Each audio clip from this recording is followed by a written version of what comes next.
Hi, I'm Janine from Janine Scraps, and today I'm going to show you how I created this layout. This is from our Creative Memories virtual crop that we have every month, and they give you a design, and you just have to go out and kind of create your own version of that design, sticking kind of to the plan. And then you can win fabulous prizes with it. They just randomly pick winners, so if you are a beginning crafter, scrapper, or you've been doing it for a while, it doesn't have to be perfect. They just randomly pick them, and you can win punches, you can win paper packs, albums, etc. This design is from their bonus sketch that they have from May of 2022, and I'm going to show you my version of this layout. So I'll show you how to use some of the tools that I used in here and how I assembled it. Stay tuned.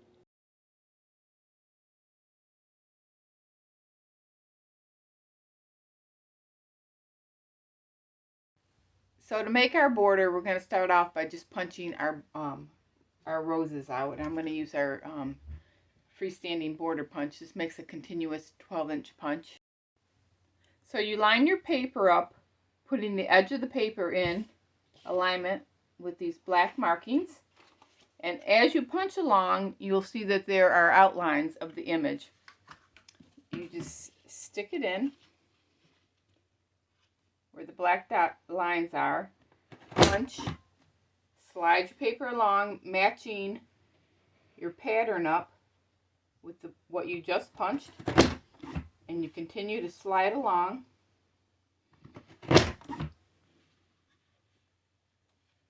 until you get to all the way to the end of the paper.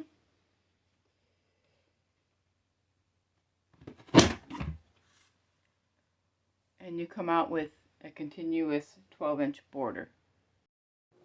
So I'm going to go ahead and try to trim some of my photos down. I'm hoping to maybe trim them down to 4 inches. Do some 4x4s. I really just want the photo of the carriage in here.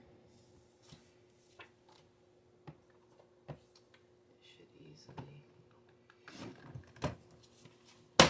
up to 4x4. This little guy I'm not going to be able to trim much off, maybe a half an inch. Not even a half an inch. So I'm going to go ahead and try to trim some of my photos down. I'm hoping to maybe trim them down to 4 inches. Do some 4x4s. I really just want the photo of the carriage in here. Should easily trim up to 4x4. This little guy I'm not going to be able to trim much off, maybe a half an inch. Not even a half an inch. So next, I use this green paper. It's the next step, and I had replaced my straight blade. Get this in here with my decal blade. Line the paper up to 1 1/4 inches. Oops, actually, I went a little bit more than 1 1/4 inches. And just slice it all the way down. And I'm not going to demonstrate the next one, but the next strip I used my rose paper and I cut that at 1 3/4, and my scarlet paper I cut at 2 inches. Actually, I had the scarlet one, I replaced the decal back with the straight blade. Stick my decal back in here and cut a straight blade on that one at 2 inches. And then I assembled it all, and I came out with this decorative border. So next, I use this green paper. It's the next step, and I had replaced my straight blade. Get this in here with my decal blade. Line the paper up to 1 1/4 inches. Oops, actually, I went a little bit more than 1 1/4 inches.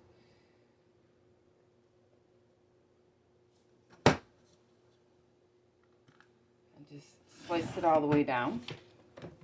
And I'm not going to demonstrate the next one, but the next strip I used my rose paper and I cut that at 1 3/4, and my scarlet paper I cut at 2 inches.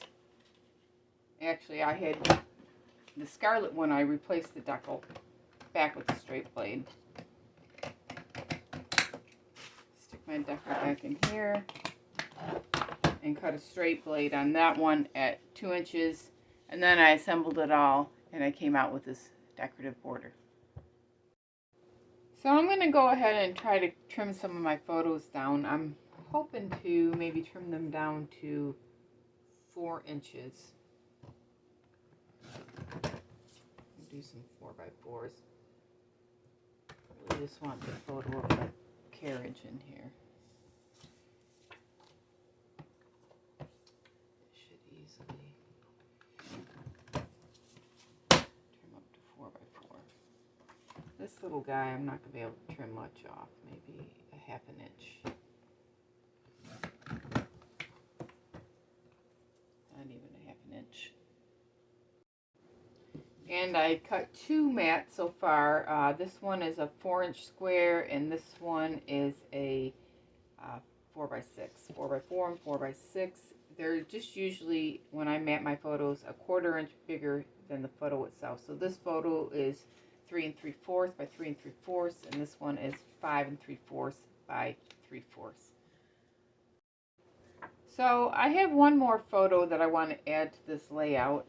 I'm not going to follow the sketch exactly, but I think I'm going to make it into a circle. So I'm just using, this is part of our cutting system, and this cutting system is probably 20 years old, but I still use it. And this is the smallest circle in the set. I'm just taking my red blade, and it flips around for storage, and then you can unflip it, slip it in there, and it has 2 little knots, and you can use the outside or the inside to cut circles. And I'm going to use the outside, put those 2 little knots in this little track around here. Make sure that my blade, I always check the top and the bottom, because it fits perfectly on a 4x4 inch photo. You just hold your little circle in place, make sure that you're covering the part of the photo that you want to cut. In this case, I got the horse and the carriage. Hold it in place and just rotate it around. Wiggle it before you lift it up, make sure it's good to go. And then you just have that right there.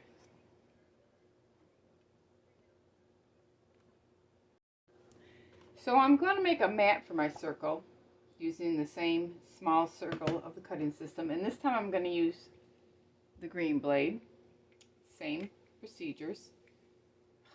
Having a little bit of difficulties here. Putting my 2 little notches in the outside track, laying it on my paper.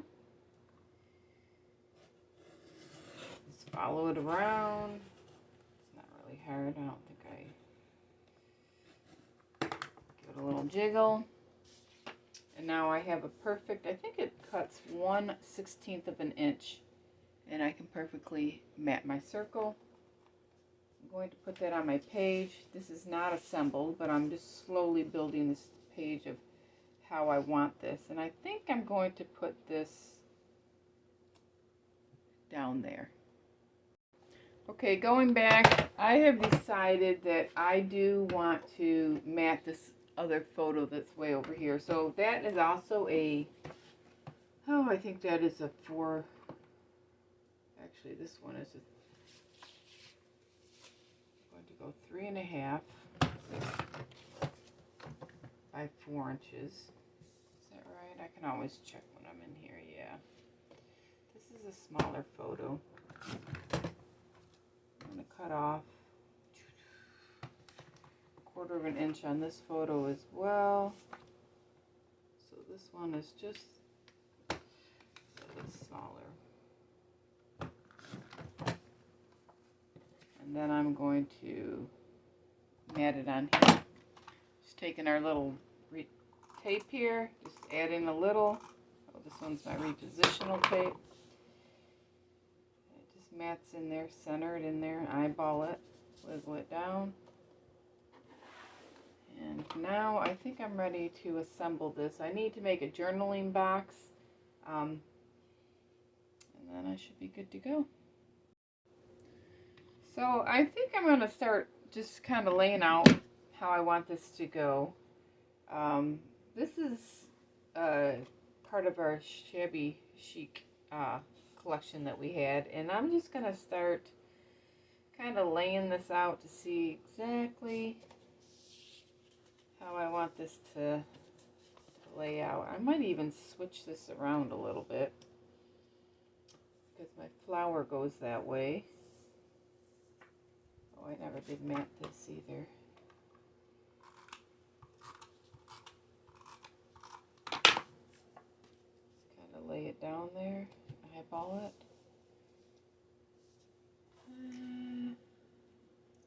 I still don't like the way that looks. Let's go back to my original way I had this.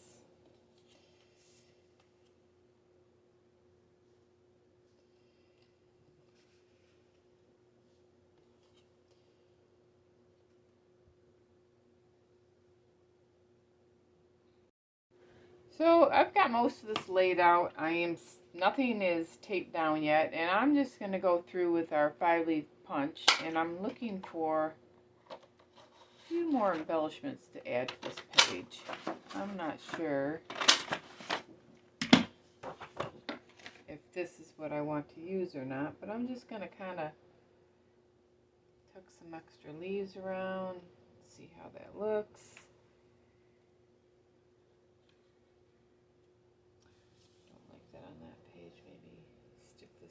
Here, slide this around. This is a nice relaxing hobby. My daughters are laughing at me because they're in the background while I'm videotaping this. So I think I want to add a bottom little decorative edge using our border maker system. This system will also do a 12-inch continuous border. And these all have little cartridges, so they're a little bit easier to carry around, but I like to use both of the punches. So in order to use this system, this cartridge is the new Flourishing Vine one. You just take the little cartridge with the words Creative Memories and you put it in the housing unit, the words Creative Memories to the back, and then you take the paper holder and you flip this lever up, slide your paper in, and it has a little magnet that will hold your paper in place, so you can flip that guide down. And then there are 6 notches on your paper holder, and then the housing unit has 1 notch. And you just take and you line up this white little notch, I don't know if you guys can see that, with the first notch, and you can kind of feel it go in place. You just punch down, pull it out a little bit, and then you slide it until it's in place, and you just keep going all the way down. This particular punch, the design stays on the paper, and you get to determine how big you want your punch to be, or your border to be. In this case, I'm going to make probably a 1-inch decorative border. So I just put in my trimmer and I slide it off. And you get this cute little border. Some of our other borders that I have, the design actually will punch away just like the rose one did, where it just punches away, and some stay on the paper. So, and some of them have a negative punch, and I'll show those later on in the video. And to take the cartridge out, you just push this little button in. I kind of take my little thumb and just give it a little pull, and you can just store it back away. So I'm going to adhere this border that I just made using the repositional tape that we have. The repositional tape has little dots on it, so I flipped over my cutting mat and I actually have some just wax paper on the back. I can slide these dots on here, and they will not show through on the other end, unlike your tape, which is really kind of cool. So then you can just go ahead and you can put your border down, line it up, and it's repositional, so if you mess up, you can pull it up again and reposition it. It'll eventually become permanent, but while you're playing with it, you can get things just right, and I don't have any sticky residue laying on that. So next, I just want to kind of finish the page, and I think I'm going to use some foam dots just to raise some of my embellishments. They come in two sizes, and I'm going to use both because this one little rose embellishment is quite big, and it just gives like a little dimension to your, to whatever you're adding, your stickers or your cardstock embellishments, what have you. Just gotta get this little paper off. Sticking to my finger. And you can, let's see, I think I might just stick that maybe right there. I'm going to actually add some foam dots. I got one left on this paper.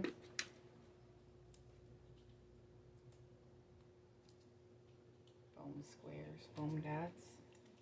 To my little journaling box. I'll figure out where I'm going to get. Now this stuff is sticky, so make sure you know exactly where you want to put your embellishment or your box before you lay it down on your paper. I might just rest it up here. And some more repositional tape, and I'm going to add some of these little leaves, and they'll go right underneath.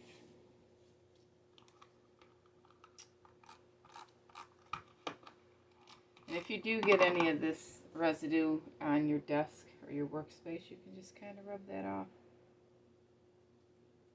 Yeah, I will just kind of tuck that in there.